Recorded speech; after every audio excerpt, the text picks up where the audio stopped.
review. Book one is all about the books that I read for the last 40 years. And today I have my special guest. He is the author of the book Tales of the Ocean City, no other than Mr. Christopher Kaufman. Hello, everyone. As you said, my name is Christopher Kaufman. I'm an author, composer, presenter, illustrative artist, and performer. What I'm going to talk about mostly here is my work as a storyteller, especially my epic fantasy series, Tales of the Ocean City, which, like my other books, features full page colorful graphic illustrations and go with audio albums filled with cinematic symphonic music, dramatic narration, and sound design. All of this is to maximize the storytelling experience, the immersive and especially imaginative experience. All of my works, whether in the concert music vein or storytelling vein, are about feeding and growing the imagination. I believe in the transformative power of imagination, especially as demonstrated, in the fine arts and great fantasy stories. I think of imagination as the highest function of our minds. It gives us art, music, and scientific theories. It helps us envision a better life and future for ourselves. I believe that if we live with imagination, our daily lives can be more rich and full. But in the modern days, I feel that many people experience things like, well, let's say you're disappointed with what you see around you. You may not even know why. Something is missing. Maybe you're not sure what it is. Things seem duller than they should, gray, perhaps ordinary. Pavement covers the ground, which once had a beautiful forest. Gray walls surround you. The stars are obscured by city lights. Your imagination, needs help. It's a little bit starving there these days. So, one option that I believe in is turning to fantasy, the deeper stories. They're filled with heroes and monsters and histories and quests, which are all metaphors for our lives, to be sure, but mostly they inspire our imagination. Then the world around us changes a bit when we delve into these stories. Well, Tolkien said that fantasy is an escape. It's like a responsibility to take refuge, a path you're honor bound to take, and bring others along with you. But then my favorite author, Lloyd Alexander, says fantasy can be a way of talking about real things, a way of morphing challenges and monsters into living, breathing metaphors where your inner heroes can deal with these challenges. A true fantasy reader, I believe, can transform everything around them. A shaft of light can become, like in your imagination, a magic spell. The darkness in the corner of the room becomes a rich scientific adventure. A bully and the dullard turn into orcs. This is only the beginning of a secret power that can transform everything around you. For another example, imagine you're walking along the sidewalk. You see a flower emerge from a crack in the cement, and your imagination sees the truth. The flower is on a quest for light and water, a true hero in a world of tar and cement, which once was an effulgent forest garden. That flower remembers the garden and is trying to return to its home filled with wonder and life. In this way, imagination, as developed and nurtured in great fantasy, can help you transform your surroundings and your future in real ways. So you can imagine something for yourself that no one around you may have any idea about. Your future becomes free. I would say I might advise you to keep this kind of thing close to your heart, like a secret, and share it only with true friends who may accompany you for long or short periods along your path, and it doesn't get, shot down or diluted. Fantasy is our personal refuge. It has always been mine. Now, as for me, my life as a creative artist began when I started writing fantasy stories with colorful illustrations at 9 years old. Later, I discovered music when I was at high school at the New Orleans Center for the Creative Arts in New Orleans. And I lived my life as a composer for many years. I went to music conservatory and all that, but my stories never left me.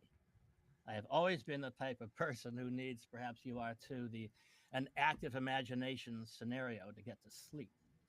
So I finished my schooling with a doctorate in music composition from Cornell University and the complete event structure for my epic fantasy series, Tales of the Ocean City, through Book 8, which I am completing now. Little T. Mr. Christopher, thank you so much for sharing your talents to the world. And we are looking for more and more fantasy to the world. Can you describe the world of Ocean City for readers who are new to it? Absolutely. Tales of the Ocean City tells the tale of a young civilization turning the corner into the future. The city as a whole must do this, turning the corner by facing a terrible enemy from the deep past, the Vorm. Now, in ancient times, ages past, they evolved, co evolved with the Vorm on their ancestral island, but now they live separately. The main characters are young Harloot and his lifelong companion Vespucian, who is a pariah. They are a main character, a kind of race of creatures in the story, and they're a kind of telepathic Pegasus. So you can imagine the Pegasus quickly in your mind, right? But they're different. They're larger and they communicate telepathically. And they are very close, like family, Harloot and Vespucian. They speak to each other mind to mind throughout the story, which adds a great deal to the feeling and the closeness. Actually, it's notable. I actually base my parianth race of creatures on my animal family and the closeness we have with our what we call pets, but they're much more than that. Now, Harloot too must face the past before moving on.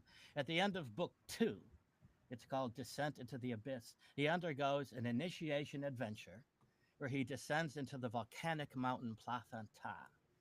Now, the whole ocean city is carved from the belly of this great volcanic mountain they once worshipped as a god, Plathanta. But in this initiations scenario at the end of book 2, he climbs down the throat of the volcano and interacts with personifications of past godlike figures and battles a terrific prehistoric style monster. Later in the story, he leads a cadre of young warriors on a vital mission into the Vorm Hive. The initial series is 5 books long, and books 4 and 5 focus on the epic battle on the Vorm on the ancestral island. It's quite interesting. Now, again, in my storytelling style, I create as immersive an experience as I can with the graphic illustration and color and the books and the vivid audio albums filled with music and narration sound design. So I really inspire people to perhaps now it comes in many forms, but let's say you have the hardback and the audio albums and you read and listen at the same time to get the full experience. I also have it, as ebooks and all of that, so you can get it in a wide variety of ways. And recently, I created the video book version where the pages are streaming by and the music and narration is all embedded within. People are enjoying this part of things. Interesting indeed, Mr. Christopher. How did you go about the building such a rich, imaginative setting? Well, as I said, I would be doing music school, which was a bunch of years, and as I went to sleep each night, I would put myself into this world and have my adventures. And then so it evolved over a long period of time. It's been like 30 years or something. And I'm just coming to the last book 8, which completes what I had in my mind back then. And I just retained it. And then when I started writing it, like in the early 2000s, it wasn't quite happening for me. But then I developed my home music laboratory when I was creating and producing music in my studio, and then I started doing the story, the narration, and the music all at once at the same time. And they coming together. It was really inspiring and fun to do. And I hope that comes through in the work. And that was when I really found my voice as a writer and narrator. I was saying it out loud, so the words really came to life. and the music was happening, and it was all at once. So that really informed how it all came about. But it evolved over a long period of time. Just probably, obviously, it was influenced by all the fantasy stories I've read before of my favorite authors, like Tolkien, of course, Lovecraft, McCaffrey, Moorcock Burroughs, Le Guin, Dunsany Lewis, and Lloyd Alexander. I love Lloyd Alexander especially because there's a video you can find online, and he talks about how he wrote books for adults for many years. That's fine and good. But then when he started writing for young people, it was deeper, not less. It was more powerful. And the emotions were deeper and greater. The experience was fantastic. And of course, that's what he's famous for, the Chronicles of Pride. Are there any particular myth or legends that influence your storytelling, Mr. Christopher? Well, unlike Tolkien, it is not based on specific legends or myths that I'm bringing to life or reinterpreting. Maybe it's the difference between a European and an American writer, but because he grew up with all those myths around him and studied them and wrote about them, and it was his work was based on it. But mine comes from an organic place. Actually, some of it is autobiographical. Ultimately, I didn't realize that at first, but the strife, like the first book, is called Sky Battle, and it starts very peacefully with Harloot and Vespucci playing in the ocean and flying through the clouds. And then I see the princess, Brian Lynn, and her parent bond, Jigla, and he's about to say hello to them. And then they're attacked by Vorm warriors. And the first book is this terrific, long, very visceral adventure series of battle scenes. But then it has a very positive, uplifting, inspiring ending. And I realized that there are a lot of autobiographical elements. I had a very troubling childhood and things like that. And the way Brian Lynn gets attacked by the Vorm warrior, the war chief, was reminiscent of childhood experiences. And then I really changed and transformed certain aspects of the story when I realized that. So I would say it's not based on a specific mythology or story. Maybe, of course, other than that which is universal in fantasy stories, in all of them, certain things that from reading it and absorbing it and internalizing it and then putting it out through myself, processing it, processing it through myself. Um, there are influences in that way from all these authors who ingested from whom I ingested the legendary archetypes, you might say, but not specific myth in this one. Were there any real life experiences that inspired parts of the narrative? Well, I mentioned how when I was young, it was a very kind of disturbing elements to it. And well, I guess I'll go ahead and tell you that one of them was seeing my father um, be violent with my sister. And so I realized that the way the war chief was fighting and hurting Brian Lynn and how it ended up, that was reminiscent of it. And the way that came to be a very positive thing throughout the story is that, like my sister, who now has a rescue farm in Oregon, the rescue animals and horses and a happy life with a really great husband. Similarly, Brian Lynn, though she ends up really injured and damaged by the end of book one, she comes back later in the story to be an almost superhuman, mythological superhero type character. She really evolves into a hero and comes back and does heroic things and evolves into one of the great leaders of the Ocean City citizenry. So that was one. And then when I realized that, at the end of book one, the captains of the guard arrive on the scene after the battle, and they were the sister twain. And originally, that came to me, okay, that the captains are sisters, and I gave them different names. Then I realized, wait a minute. these are my sisters, Alice and Alexandria, right? So I changed their names to Alacia and Alexa, right? Things like that came about. And when I realized them, the story grew more fulsome, you know. And of course, uh, growing up, my dog, Anarion, which I named after Isildur's brother from the Lord of the Rings. I used to get all my names from my pets in the appendixes, the Lord of the Rings. So this dog, we were very close. She was really brilliant, a kind of amalgam. She was like a Polish off-breed German Shepherd, silver and black, and we were just amazingly close. I sometimes felt we were telepathic the way we communicated. So Vespucian, the main character who is a Pariant, she is very much like uh, my relationship with my pets and my dog, especially. When I started writing my own, creating my own illustrations, and I was doing Vespucian, I kept giving her dog ears. It took me the longest time to get the ears to look like a horse, because that's why, because I was doing a portrait of my dog. So, Mr. Christopher, as an author, what will be your short-term and long-term goals? Well, the main point is to get the stories out there for people to experience and maybe have a similar cathartic experience that I have by writing them. So, as I said, I have a performance system I developed over the years doing theater pieces and such. And I created a kind of one man show version of it.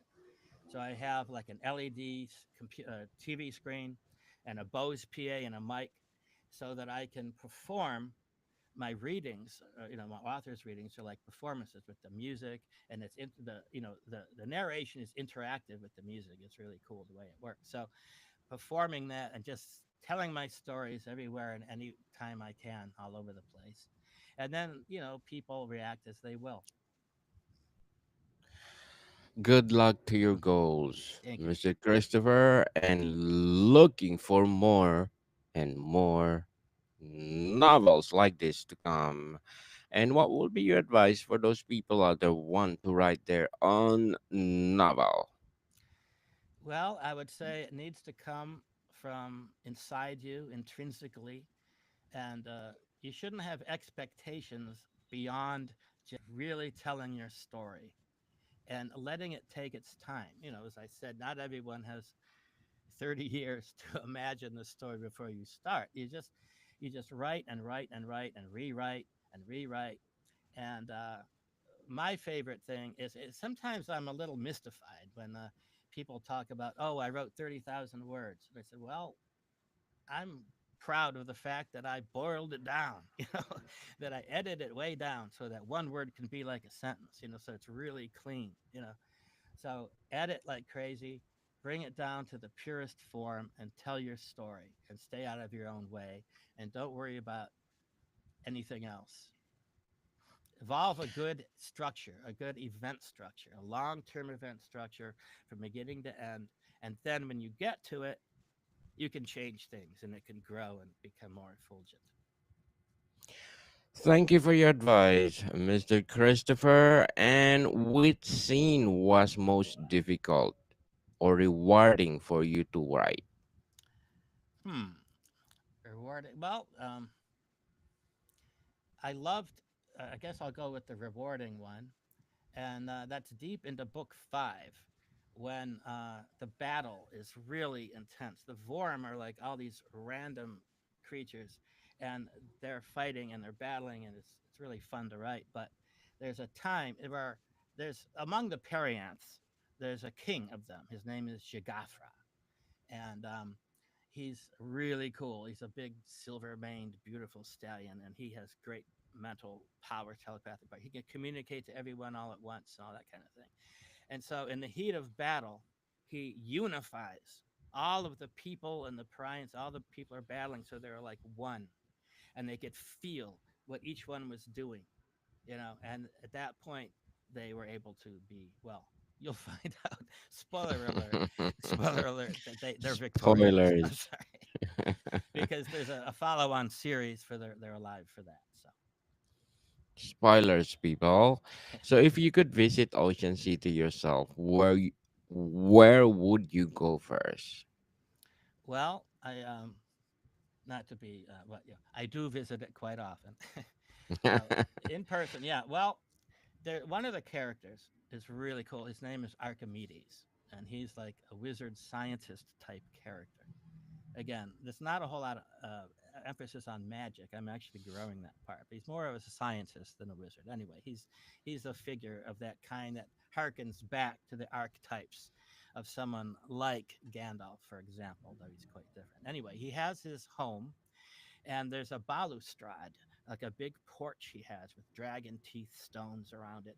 And a lot of action happens there, or not action, but personal action, when Harloot goes there and plays Plathenterian chess with him, or his scion, as it were, Medeas, his apprentice, who then grows to be the lead scientist. He and Harloot and Medeas interact there. A lot of important things happen on Archimedes' balustrade. It's kind of a transition point for different parts of the story. So that's where I would go to start things off. And he has like a dragon wing hearth, and he has a good like Bergenberry wine. I'd like to have some of that, and you can throw a fish on the fire. It's really nice place to be. Are there messages about nature or humanity hidden in the story? Well, yes, I think that the way the society of the Ocean City people, the way it's organized, the way it is very natural. For example, they just accept everyone for who they are. You know, there's no social problems like the ones we have. So it's a little bit I don't know. It's very natural and kind of perfect in a way. So I think just without preaching about it or explaining that in the story, just the example of it is very positive. The way they interact with each other and treat each other. Do you plan to expand this world with sequels or spin-off, Mr. Christopher?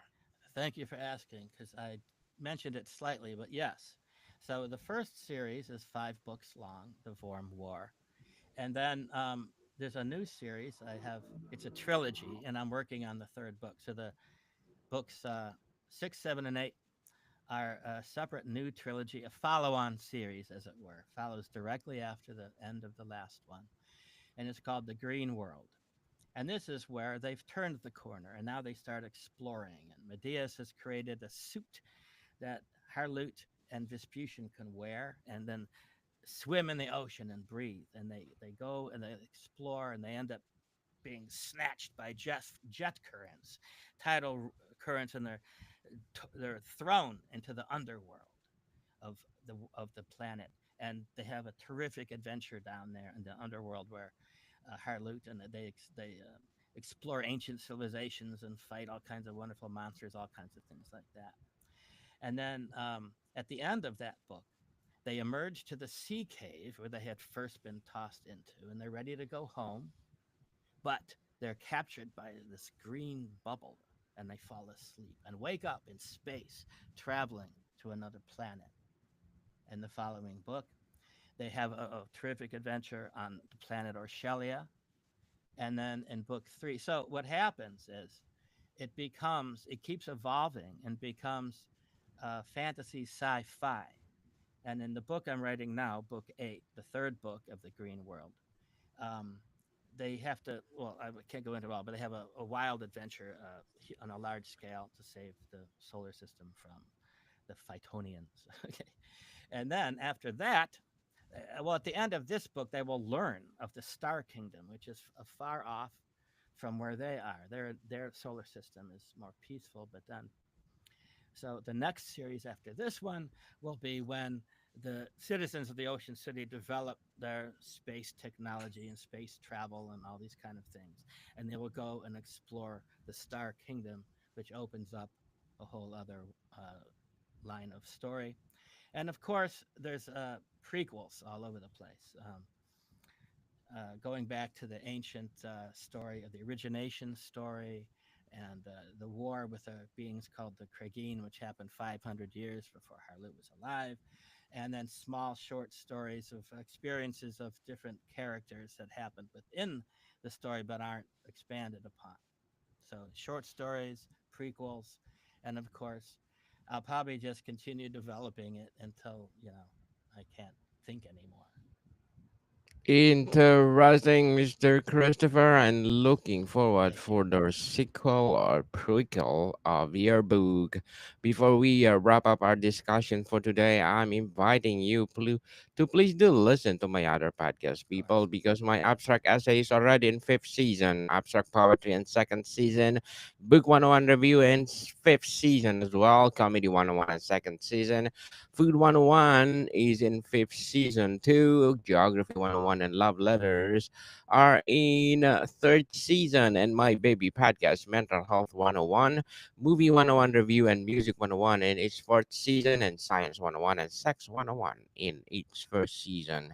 Please do listen to them wherever you listen your podcast. Mr. Christopher, what do you hope readers feel or think about after finishing Tales of the Ocean City? Well, I hope to have the experience of, um, the increased and fed and nurtured imagination so that everywhere you go, you can be sitting in a classroom or a meeting, but you can't be bored because you can imagine all kinds of different scenarios going on around you, right? So you see and live and feel with imagination. And of course, then you can do anything. Anything you can imagine yourself doing, you can do, and that's the gift of mythology, stories, and fantasy. Indeed, Mr. Christopher Kaufman. Thank you so much for sharing your knowledge to the world. So, can you please invite our listeners to support all your books? I will. So, where they usually find your book, Mister? KaufmanTales.com. KaufmanTales. That's my store. Yes, people, let's support Mr. Christopher Kaufman because if you support him, as I said, more and more and more empowering novels to come. So, Mr. Christopher, thank you so much for your Thank you. time. Thank you so much. Great to talk with you. Modicon people, see you soon.